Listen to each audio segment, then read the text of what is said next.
You love WoW private servers, don't get you wrong, but it takes a special kind of person to want to not get paid to boss people around and or micromanage them. I feel you there. I mean, I did run a private server when I was in, I think that was in junior high growing up. But it was a MapleStory private server, and it was super weird to me to have that level of power, to be an admin as my like 13-year-old self, not knowing what I was doing whatsoever. I hired my little sister as my head GM, and the two of us just thought it was like wacky fun times for us to like experiment with this game.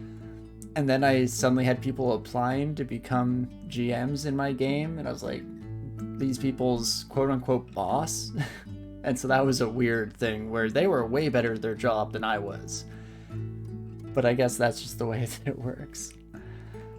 But okie dokie. Let's start heading into depths here, and hopefully we continue having some good luck. You ran a RuneScape private server, and yeah, it's pretty shit. I feel that, yeah. No, again, nobody should have given me that much power. Though, to be fair, it was mostly just silly hijinks and fun, and most people had a good time from what I understand. Except for my laptop. My laptop did not have fun. It was just like a crappy little Dell thing that I had permanently on for a solid 4 to 6 months, I think was the run of my server. And I ran the server right off that laptop, and so I never turned it off. And yeah, that battery was completely fried. The laptop in general was kind of a piece of crap after it was done, but it was a lot of fun. And it definitely was, in some ways, or in many ways even, a precursor to what I do now in coding, so can't hate on it too much in that regard. And okie dokie. Ice Dragon, Spriggan Mage, Eden. Can probably do this. It did teach you lessons about power and why just rulers are necessary for happy communities. Hey, see, so that's a great lesson to take from all of that for sure. I don't know if I took any lessons to heart out of it besides like, oh gosh, I had no idea what I was doing, but I somehow managed to keep this running for a little bit, so that was kind of cool. I think I was too young and dumb to have any meaningful appreciation for what I was doing, or not doing for that matter. Mom, do you cause my laptop? Oh, the rage. Almost as bad as back in the day when someone would try and call someone, take over the entire internet connection. The audacity.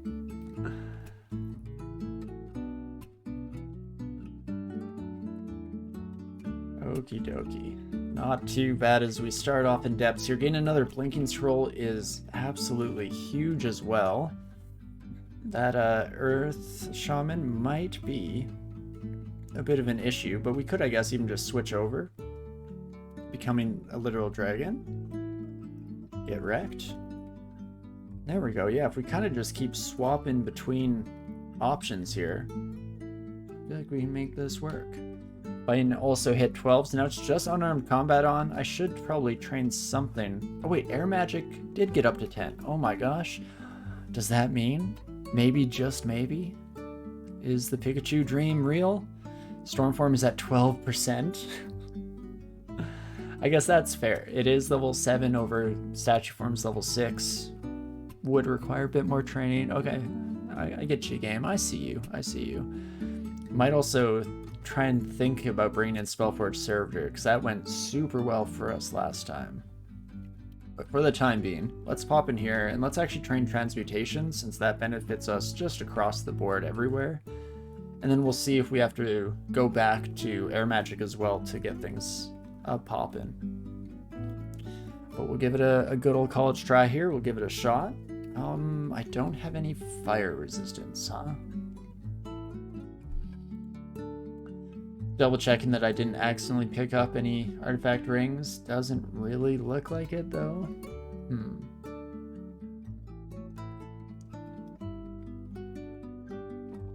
Well, I guess for the time being we'll just keep our hot swapping going.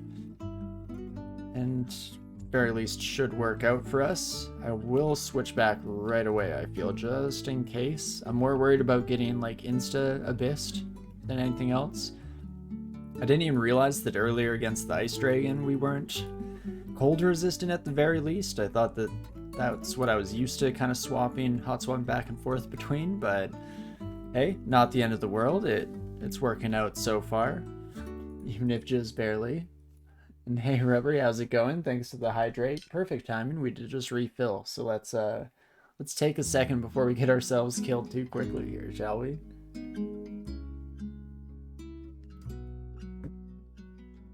We also should start thinking about where we wish to go for our third rune. Oh gosh. You know, I panicked with the mark, but actually not horrible at the end of the day. That we can deal with. I don't like the Iron Troll being hasted. We can always Quicksilver that son of a gun. And in fact, we probably will. We'll see just how much more damage we can output before that becomes necessary. But then, yeah, 94% chance to hit. I'll take those odds. Beautiful. Potion of Haste. We have 5 on us, but I'm very likely to come back and buy that at some point in the future. Fuzzaldrin was a man. No, wait, he was a cat man. Maybe he was just a cat. Anyways, Fuzzaldrin. Really, no matter which way, shape, or form Fuzzaldrin took, we know that they were truly a hero for making their adventurous journey and coming back home in one piece. Maybe coming back home in one piece. We're working on it. We're still trying to get there, but I believe. Get a few base level cold spells. Probably not going to end up using any of those, but still appreciate it, Sif. You're a real G. And Stone Giant shouldn't be too bad. In fact, I should have just stayed around to blast into oblivion. Beautiful. Stoneinating the countryside. Stoneinating the villagers. Aldrin! I'm guessing that's the reference you were going for. Oh, that brings me back. Oh, jeez Louise. Okay. Statue. Ring of Fire. Yeah, nice. Oh, man. Those were the good old days. I should go back and listen to that's Trogdor's song at some point. I feel like it could be horribly offensive. It could just be great casual fun like I so fondly remember it being. I would have no idea because it's been a lifetime since then. Homestar Runner in general. Barely remember. Golden Age internet where people made things for fun, not for views. Oh yeah. There were all sorts of things back then too, for sure, to say the very least. Some great, some bad, and that was okay. You just had to kind of roll the dice and see what you got, because there weren't even really dead set algorithms back there either, or back then. You kind of just stumbled onto things, or you had that one friend that showed you something cool. Oh man. It was definitely a different era, for sure. Oh, hello there.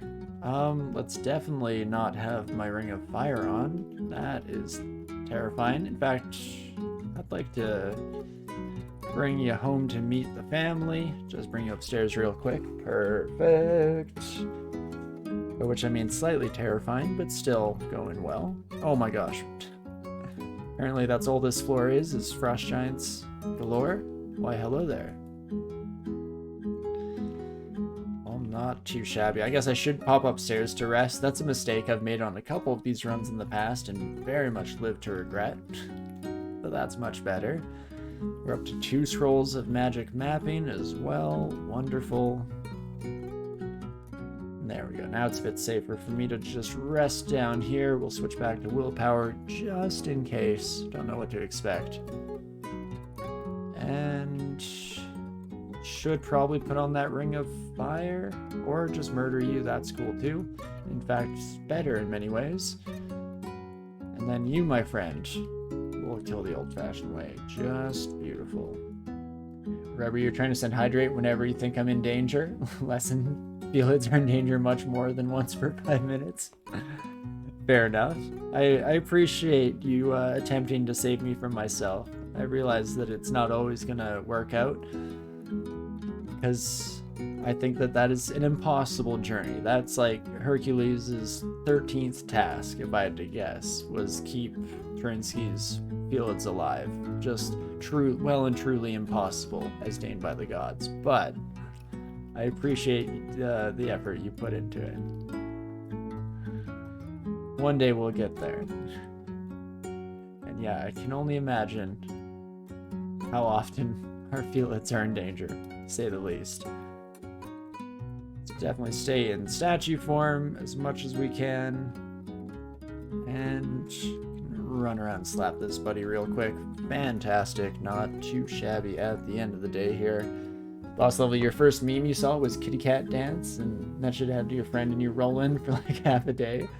Oh, that is an interesting question. What would it be the first thing that you saw that in retrospect is the first meme you saw? I feel like now I'm just getting blasted by a bunch of nostalgic things. Like ASDF movies were definitely not the first memes I saw. Those were pretty later down the road. But that's definitely up there. End of the World was pretty early on for me, but definitely not the first. I think I'd have to talk with some of my old friends to get to the bottom of that one. That's a really interesting question.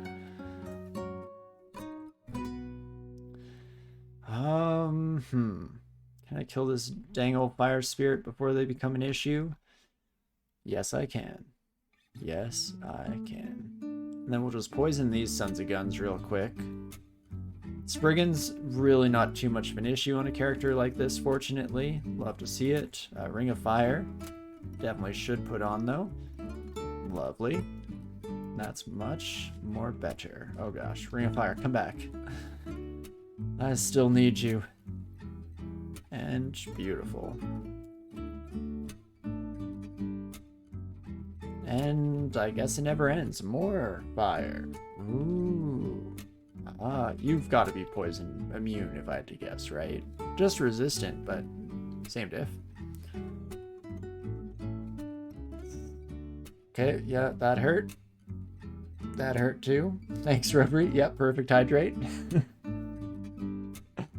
Oh, you know what? I'll take you up on that too. This is a hands off the keyboard moment, something I've been failing to do very much recently.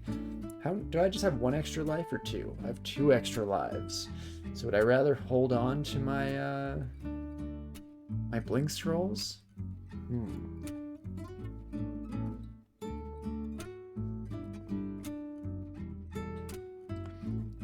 Now you're just being struck by all the various memes from back to boss level. Right, it's funny, once you start, it's the floodgates open, and you're just inundated with like, oh my gosh, I can't believe this thing that had totally left my brain, taken over by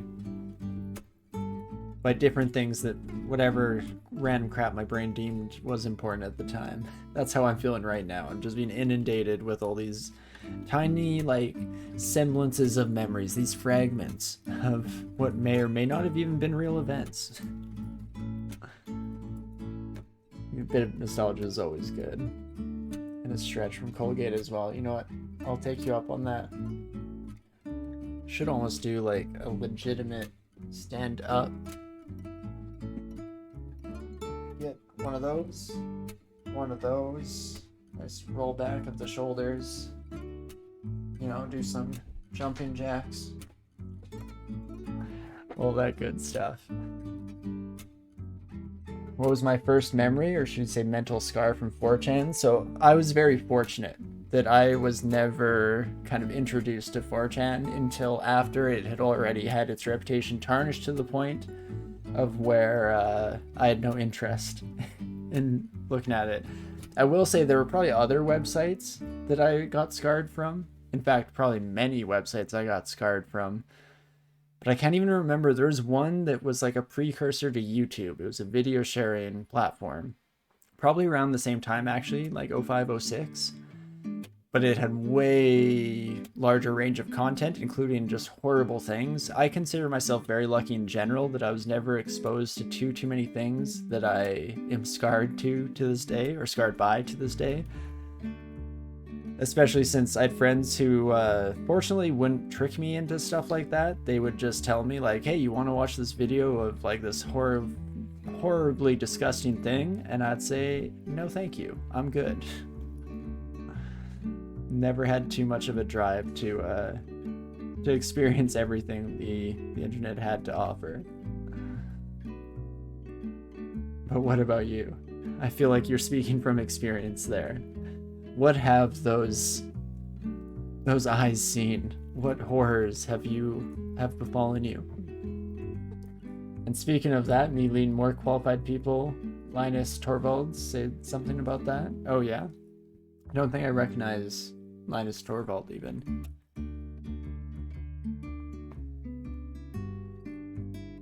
Okie schmoky. Everybody thinks managers make decision, and that decision making is important. The bigger and more painful the decision, the bigger the manager must be to make it. That's very deep and obvious, but it's not actually true. The name of the game is to avoid having to make a decision. In particular, if somebody tells you to choose A or B, we really need you to decide on this. You're in trouble as a manager. The people you manage had better know the details better than you, so that if they come to you for a technical decision, you're screwed. You're clearly not competent to make that decision for them, and as a corollary, if the people you manage don't know the details better than you, you're also screwed, although for totally different reasons, namely that you are in the wrong job and that they should be managing your brilliance instead. I like that, yeah. Definitely, I feel like most people have seen one form of that or another in their time and can appreciate that. But I like that, yeah, by the time you're making a decision, it's already too late. In fact, I feel like to take that real world example and quote and bring it over to DCSS, I feel like that's exactly like the essence of a lot of DCSS things is, for me especially, by the time that I'm panicking and deciding what to do, it's already too late. I never should have found myself in that situation. And it's about, critical thinking and forethought and trying to make small decisions one at a time such that they lead you to an avenue where you're not forced into that do or die, this is the end of the world. Do it now. So I like that. At least big decisions, making small ones is fine. Yeah, no, exactly. I think I got that. And for you boss level, that guy that said you could get free RuneScape gold by going to a goatsy, you literally deleted System 32 on your friend's dad's computer and was never allowed to touch it again. You were dumb, and the spirit of learning from your mistakes. Oh gosh, yeah, that's a rough one. I think I got exposed to that style of things early because fortunately I had a slightly less aggressive version of that, where somebody just did the old like Alt F4 is how you like do this sick thing in game, and so I did it and it closed the game. And I think there were minor stakes involved, like I was in like some kind of rage style thing, but definitely not the end of the world, and much more forgiving than your situation. But I feel like that's the quintessential kid experience. I'm curious what that's like in this day and age, where the majority of kids probably understand their machines better than parents do. At least I'm very happy to admit and very quick to admit that when I have kids, they're probably going to be way better at technology than I ever possibly could be. But again, I feel like I lived such a privileged life where I just lucked out and didn't have to deal with a lot of stuff that other people ran into early on. I mean, I got scammed and stuff online. I probably hit pop-up ads. I probably corrupted computers in a similar way. More insidious, where you can't even tell it's just secretly doing stuff. But your thing, Colgate decision size directly correlates to how difficult it is to revert, for sure. And if you make small decisions wrong, you can later revert it, and you've done 2 decisions now. That's good management. I like that. Last level, one of your friends was 2 years older than you and was a cruel internet shaman and fed on your tears. Yeah, that's not the trip sitter you want on your first day of the internet. Oh, I feel you there. Again, I had friends that tried to take that role. They tried to Sherpa me into the most horrifying of human experiences. But fortunately, I kind of knew that they were complete shit disturbers, and it was a bit more straightforward that like, oh, no. Just you telling me that I should check that out means that I will, by definition, refuse to check it out. Know thyself. Know thy terrible friends. Okay, let's just bring you upstairs, and we'll probably just not go down that stairwell again. No bueno. Alienating people is easy, but unalienating people is hard. In general, undoing any decision is, for the most part, going to be harder than making it in the first place. But yeah, the smaller that decision is, the more likely you are to be able to revert it, for sure. I like that. Crap. Yeah, I saw that happening moments before it did happen. Welp, here we are now. You love turning people into xenomorphs, but yeah, really hard to unfacehugger them. You know, yeah, I've tried it a few times. Science just isn't quite there yet. Well, we're working on it. We'll get there eventually. But yeah, that unxenomorphing them, you know, it's a rough shot.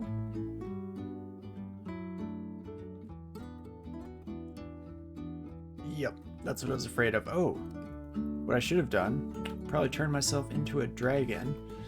Still gonna be terrifying. Oh gosh, especially when suddenly everyone and their dog is an interested or a vested interest in seeing us in trouble. And as Linus said, thus the key to avoiding big decisions, but more importantly, big decisions, comes to just avoiding doing things that can't be undone. Don't get ushered into a corner from which you cannot escape. A cornered rat may be dangerous. A cornered manager is just pitiful. I like that. I might have to look into Linus here. What was it? Linus Torvald? Torvald. Linus Torvald. I like that. Thanks, Rubbery, again. Always looking out for us. Appreciate it. Oh, it's the creator of Linux? Oh, wow. That's really neat. Here, the only connection my brain was making was, I'm pretty sure that's not Linus Tech Tips. I don't really know, because I mostly just know of Linus Tech Tips and have never actually experienced any of their stuff, so it's all French to me. Okie dokie. And that's from a document called Linus on Kernel Management Style. That's really neat. Yeah, that gives me even more of a vested interest in checking it out for sure. Probably should just honestly know off the top of my head who the predecessor or progenitor of Linux is. You know, it's how I use it all the time in my job, but that's good to know. Do I want to link to it? I mean, sure.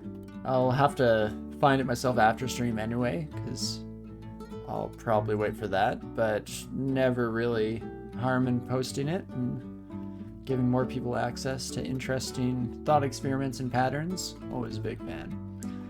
Oh, I have cold vulnerability. Oh, geez. Right.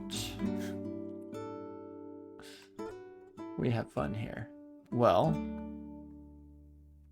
in that case, I think this will be a time to use up one of our blink scrolls. Let's just head right back to the stairs here.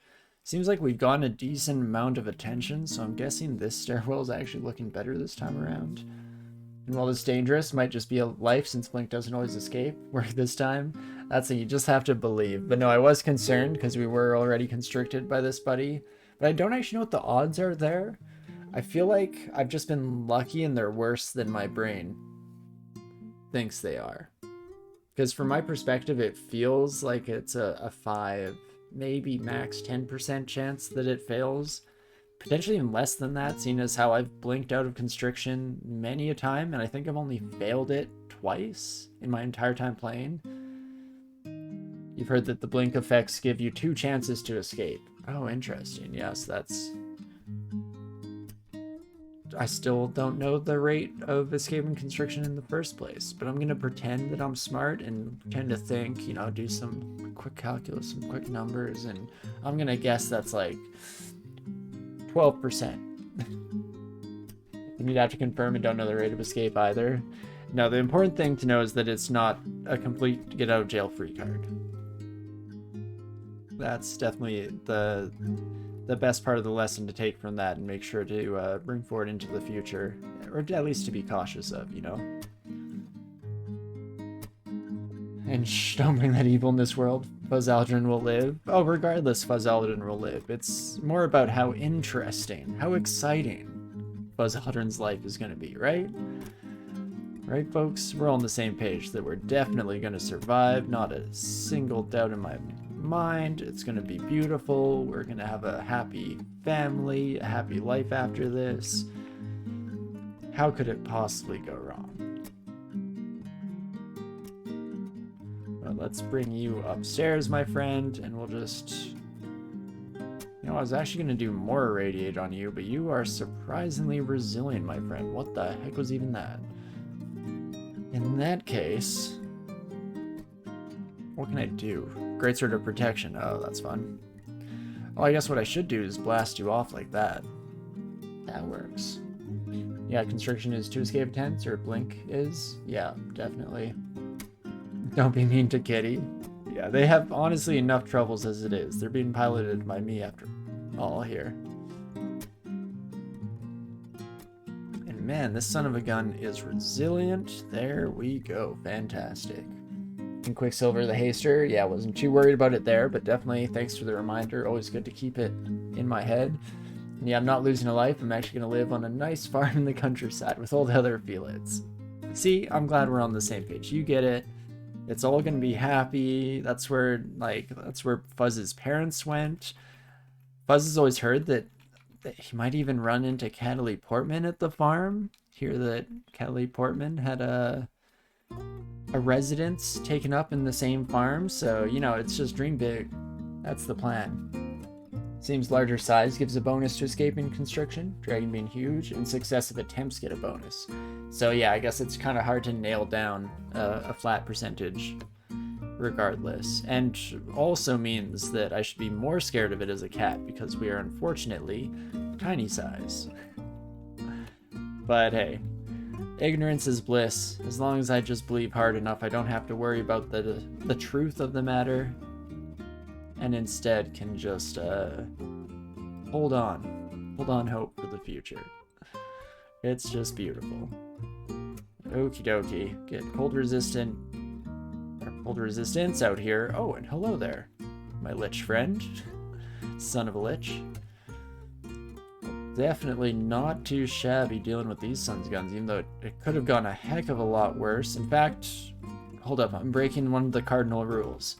Do not enter weird stone formations in depths, folks. And yeah, not seen any formula listed on Wiki. Time to check other sources. Thanks, Rubbery. I appreciate it. Swords to Plowshares is one of the best removal spells in MTG. Live on a nice farm. It's a trap. They always get me with those Plowshares. And memes aside, do I think Felid is good where it's at, or should it be buffed even a smidge? I mean, oh, whoops, did not mean to blink, but we got there. I mean, I think that Felids are, for what they're meant to be, are in a good place. If we want them to be competitive, probably needs a buff somewhere along the line. I don't think there's a heck of a lot going for them.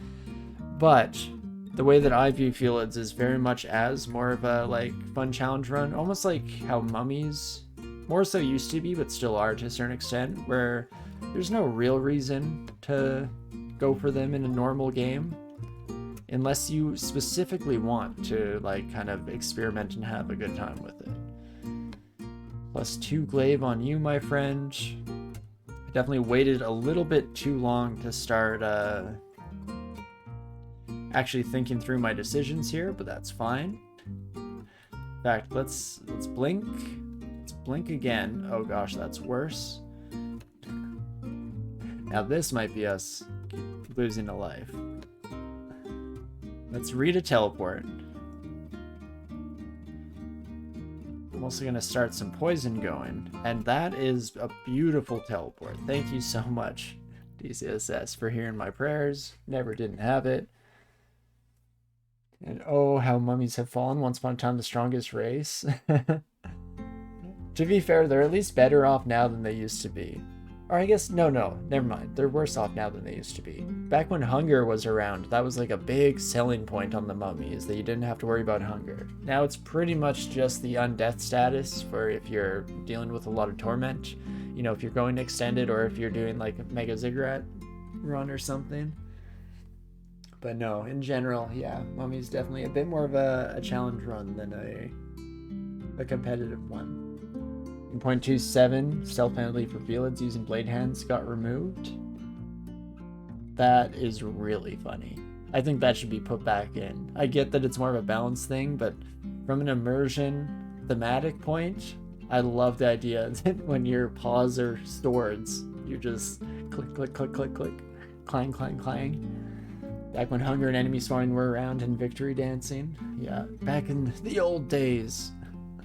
Make mummies great again. I don't think I played mummies much back then. I was very much obsessed with merfolks. Were my big one when I first started. Merfolk Crusaders were my jam.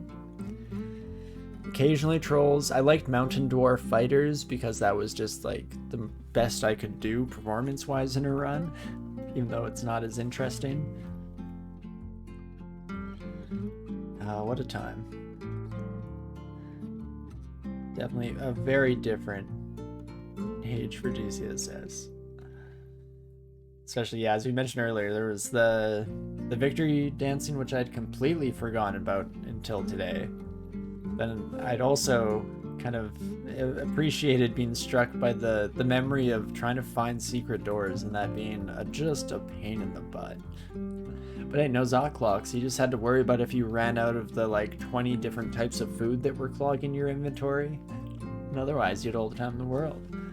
Victory dancing seems like a really miserable system. How anybody ever thought it was a good system for skilling? Well, that's the thing. I don't think it was intended. That wasn't like the way to play the game. It was just a system that people figured out and they realized how to take advantage of it. Because you didn't have to do that by any stretch of the imagination. In fact, I never really did, and that's why it took me a while to remember that it was even a thing, because I just didn't bother. Granted, that maybe is partially why I never really got that far in the game back in those days, but hey, fine at the end of the day. Boss level, you appreciate the fact that you're experiencing the game without hunger, the most unfun realism mechanic, if done as planned, as it being an HP bar, but not HP, it's a resource. 100%. There were like some interesting runs. I used to go a bit more back and forth on like casters, because you had spell hunger, where your spells would make you more hungry, and you know, the higher level of spell and the less trained you were, the more hungry it would make you. Made for some interesting things, you know, where you had to keep all your spells around because you might want to use that level 2 spell even in the late game because you couldn't afford the hunger for it. So, you know, some decision making there, a bit of minutia, a bit of interesting stuff, but I would never go back. It is so much nicer not having to deal with, and to actually be able to use the spells as you learn them definitely makes for a bit more of a fun experience all in all. So I am, at the end of the day, very, very happy with that change and would never revert it if given the choice.